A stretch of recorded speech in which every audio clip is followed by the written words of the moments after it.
আমরা এখন কার্সিয়াং থেকে 3 কিলোমিটার দূরে রয়েছি। এখানে একটা হল্ট নিয়েছি। ক্লাউডি ওয়েদার, চারিদিকে মেঘ। তো দেখে নাও এখানে আশেপাশে ভিউগুলো একটু।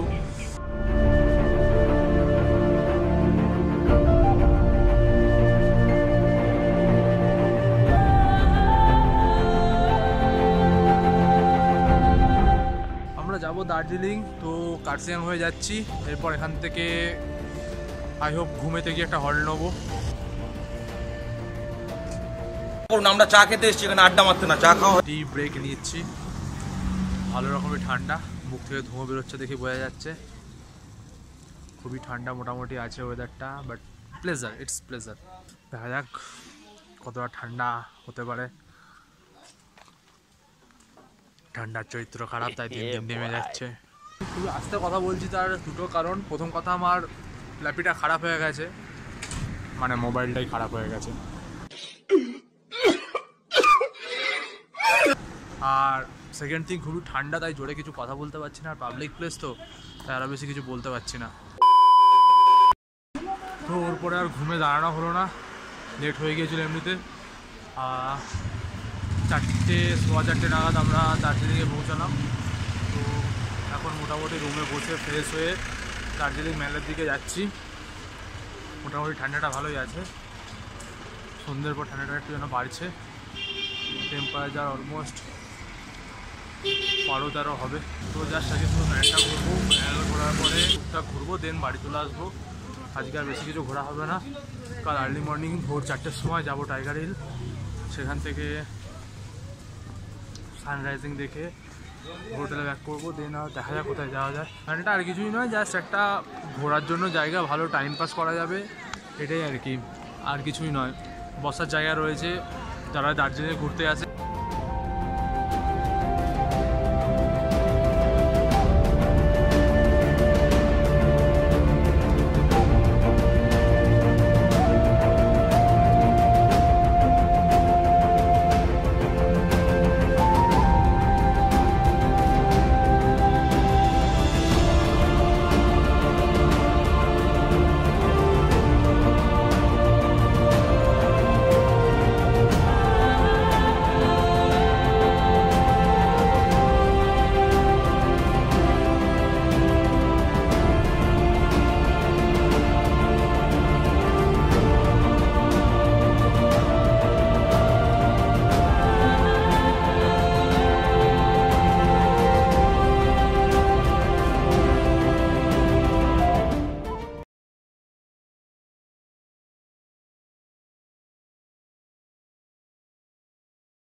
hours later. Good morning guys. তো সকালে টাইগার হিলে কোনো ব্লগ শ্যুট করতে পারিনি, কারণ ওখানে প্রচণ্ড কনজেস্টেড ছিল, অনেক লোকের গ্যাদারিং ছিল, সেই জন্য আর ব্লগ কোনো শ্যুট করতে পারিনি। ট্রাই করেছি কিছুটা, সেটা হয়তো দেখেছো একটু আগে।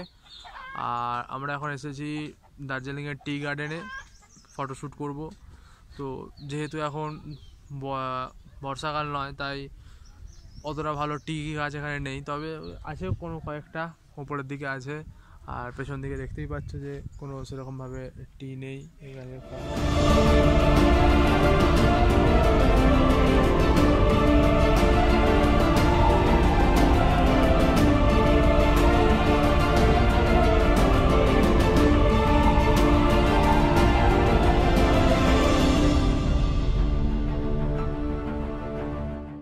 এখন আমরা এসেছি বাতাসিয়া লুপে। তো এটা হচ্ছে ঘুমের পরেই পরে বাতাসিয়া লুপ। 20 টাকা এন্ট্রি ফি। 20 টাকায় মোটামুটি ভালোই সব কিছু ভিউজ বা সব জায়গায় রয়েছে। যেমন রক গার্ডেনে গেলাম, সেখানেও 20 টাকা ভিজিট ফি। আর এইখানে এলাম, এখানেও 20 টাকা ভিজিট। তো খুব একটা খারাপ নয়, মোটামুটি জায়গাটা ভালোই আছে। তো সামনে দিয়ে টয় ট্রেনের জায়গাও রয়েছে, টয় ট্রেন যাচ্ছিলো এক্ষুনি। এদিকে বলছে পলিউশন হাটাও। আর এখানে টয় ট্রেনে স্টিম ইঞ্জিনে এয়ার ইন্ডিক্সে কতটা পারি তার কোনো আন্দাজই নেই। যতটা ভালো ভেবেছিলাম ততটা ভালো নয়, সেরকম কিছুই নেই। তার শুধুমাত্র এই টয় ট্রেনটা রয়েছে, ওই দূরে টয় ট্রেনটা, আর এক্সট্রা কিছুই নেই। এটা শিওরলি কি আমি বলতে পারছি না, যতদূর মনে হচ্ছে এটা কোনো শহীদদের কিছু করা বা যারা আর্মি ছিল তাদেরকে একটা রেসপেক্ট দেয়া। বিকজ এখানে দেখতে পাচ্ছি আমরা দূরেতে ন্যাশনাল ফ্ল্যাগ উঠছে।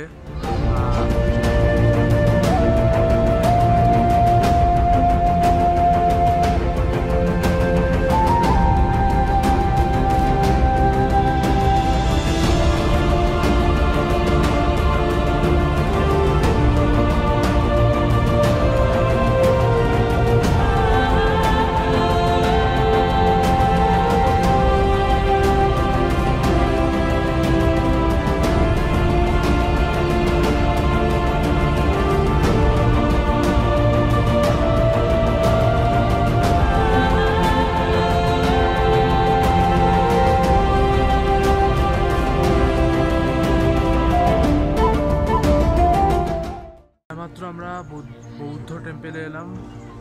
বৌদ্ধ হচ্ছে গৌতম বুদ্ধ, বৌদ্ধ ধর্মের প্রবর্তক। টেম্পেলটার হিস্ট্রি সম্পর্কে সেরকমভাবে কিছু জানি না, গুম্ফা টাইপের কিছু বলে হয়তো, সামথিং কিছু লেখা আছে, পড়তে পারছি না, চাইনিজ ভাষায় নেপালি ভাষায় কিছু লেখা আছে।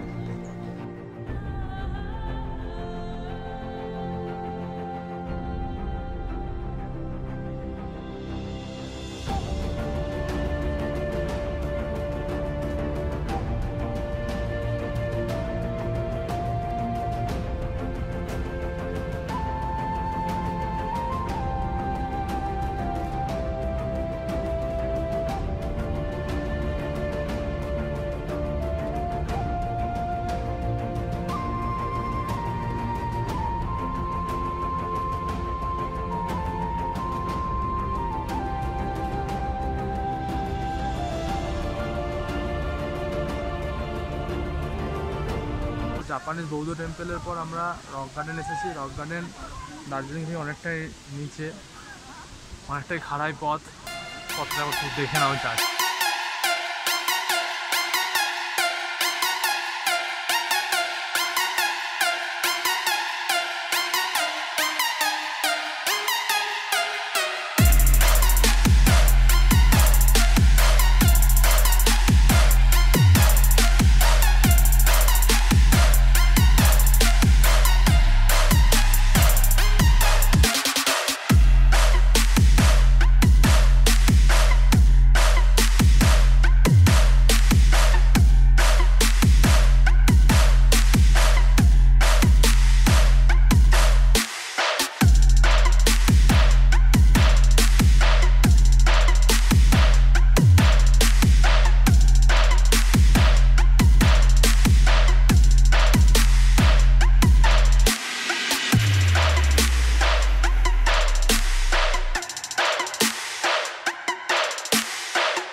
মোটামুটি আছে, খুব একটা খারাপ টেম্পারেচার নেই, 15-16 হবে। তো well and good, so far so good. Mumbai গান নিখিলের ডায়লগ ছেড়ে দিলাম।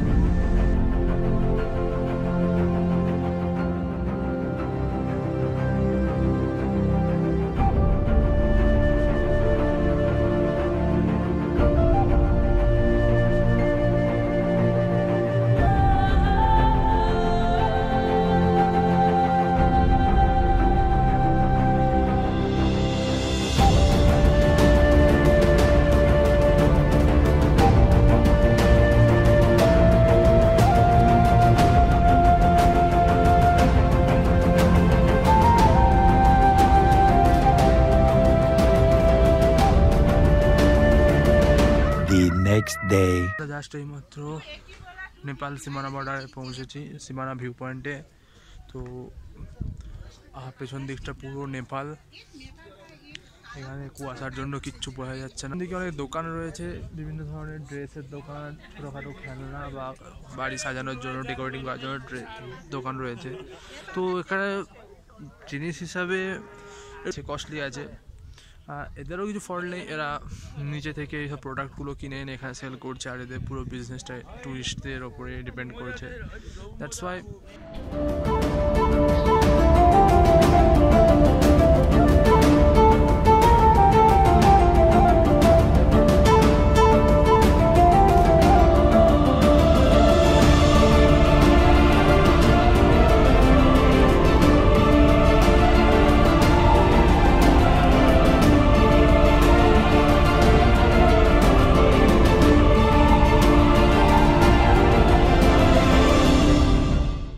সীমানা ভিউ পয়েন্ট থেকে নিচে নামার সময় শিলিগুড়ির দিকে পশুপতি বলে একটা জায়গা পড়ে, সেইখান থেকে আসতে হয় নেপাল বর্ডার ক্রস করে। তো বর্তমানে আমরা নেপালে দাঁড়িয়ে আছি, আর এটা হচ্ছে পশুপতি মার্কেট। এখানে একটা পশুপতি মন্দির রয়েছে, আর তেমন দেখার কিছু নেই এখানটাতে।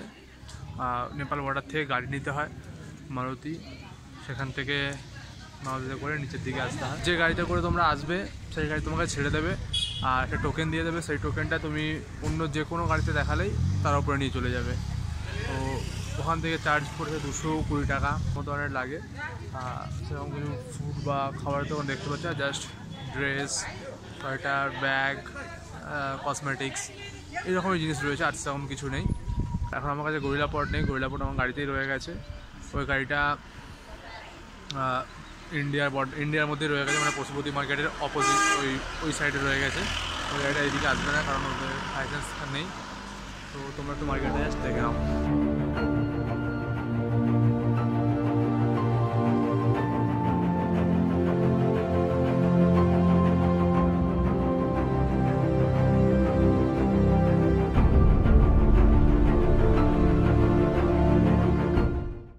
পশুপতি মন্দির থেকে মিরিকে যাওয়ার পথে এখানে একটা ছোট্ট ভিউ পয়েন্ট টাইপের রয়েছে, জাস্ট চা বাগান রয়েছে। তো আগের দিন আমরা দার্জিলিংয়ে যেটা গিয়েছিলাম সেখানে যে চা বাগান ছিল তার থেকে অনেক ফার বেটার চা বাগান রয়েছে। সেখানে পাতা কিছু বোঝা যাচ্ছিলো না, বাট এখানে মোটামুটি সবাই বোঝা যাচ্ছে। তো এই হচ্ছে অরিজিনাল চা পাতা। এই যে চা পাতা দিয়ে কিছুই হয় না ফুটিয়ে, এইটাকে এখান থেকে যায় প্রসেসিং রুমেতে, মানে ফ্যাক্টরিতে। সেখান থেকে গিয়ে বিভিন্ন ধরনের কেমিক্যাল সব কিছু দিয়ে প্রসেসিং করে যে আউটপুটটা আছে সেটাই অরিজিনাল চা। এবার সেইটাই আমরা খাই। এইটাকে যদি আমরা ফুটিয়ে গরম করে খাই তো কিছুই হবে না, কোনো ফ্লেভারই আসবে না।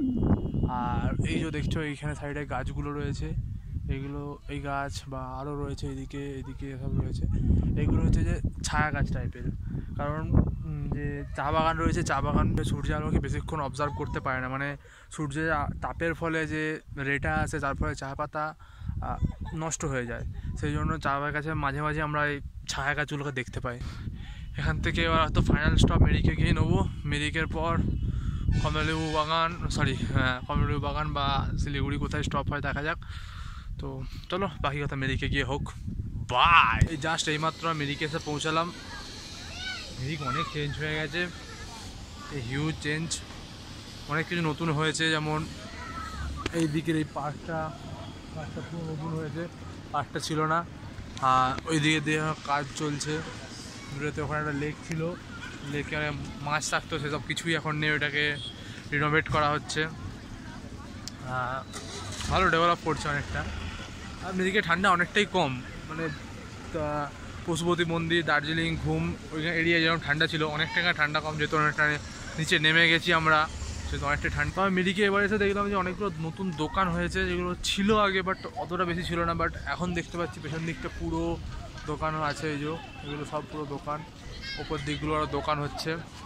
জেসিপিকে খুদাই হচ্ছে, তার জন্য লোক হয়তো দেখছে দাঁড়িয়ে জেসিপিকে খুদাই। পশ্চিমবঙ্গ সরকারের কাজটা খুব ভালো করছে, একটা বড় টুরিস্ট প্লেস করছে। তবে এইখানে একটা জিনিসের খুব সমস্যা, যে পে অ্যান্ড ইউজের টয়লেটের খুব সমস্যা রয়েছে একটা ওইখানে, বাট অতটা ক্লিয়ার নয়, ক্লিন নয়। কি ইংলিশ বলছি।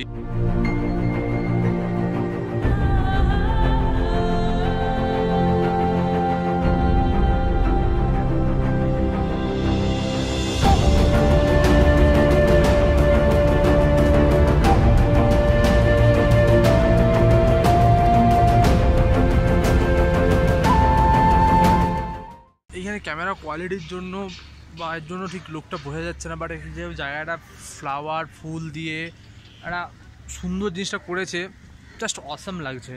একটা পার্কের মতো সামনে লেক রয়েছে একটা, দেখো দূরে পেছন দিকে লেক রয়েছে, পুরোটা লেক এরিয়া। ওই দূরে ব্রিজ রয়েছে, ওখানে পুরো লোক আমার দিকে দেখছে, ভাবছি ছেলেটা কী করছে, খেপে গেছে। যদি ভিডিওটা ভালো লেগে থাকে আর এতটা পর্যন্ত দেখে থাকো তো লাইক, কমেন্ট, শেয়ার আর সাবস্ক্রাইব করে দিও। যদি কোনোদিন আবার এখানে আসতে পারি বা দার্জিলিং বা আসতে পারি তো আরও ভালোভাবে ব্লগ করার চেষ্টা করব, আরও ভালোভাবে জায়গাগুলোকে প্রেজেন্ট করার চেষ্টা করব। এখানে অতটা ভালো